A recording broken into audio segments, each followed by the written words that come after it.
Hey everyone, welcome back to our ranking series. Today I'm going to show you how to rank a listing under any competitive keyword.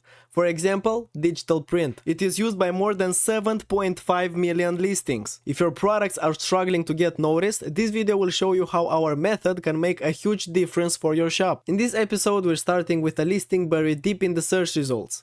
As always, we'll use a random number generator to pick a page between 10 and 20. Looks like we're heading to page 18.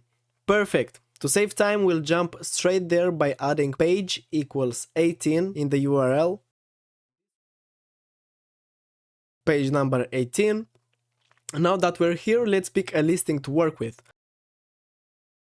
This one immediately stands out. It's a good product with an eye-catching thumbnail and a reasonable price. It's clear this product has potential, but with such low visibility, it's struggling to gain traction. That's where our method comes in. Here's how it works.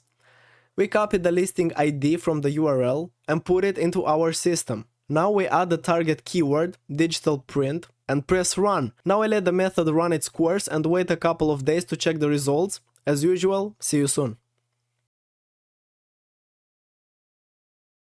Good news, we received a notification that the listing is now on the first page. Before we check, let's clear our cookies to ensure accurate results without any prior search influence. To do that, we're gonna go to Settings, Cookies, Etsy, and Delete. Boom, and we have a default page. Now let's search for digital print again.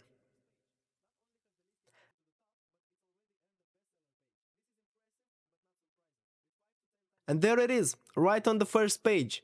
Not only has the listing climbed to the top, but it's already earned the bestseller page. This is impressive, but not surprising. With 5 to 10 times more visitors compared to its original position on page 18, a boost like this was bound to translate into more sales. This is the power of our method. Requires minimal effort and delivers big results. If you think this could help your business grow 2, 3, or even 4 times, send me a message on Fiverr and let's see how we can collaborate. All links are in the description. Thanks for watching.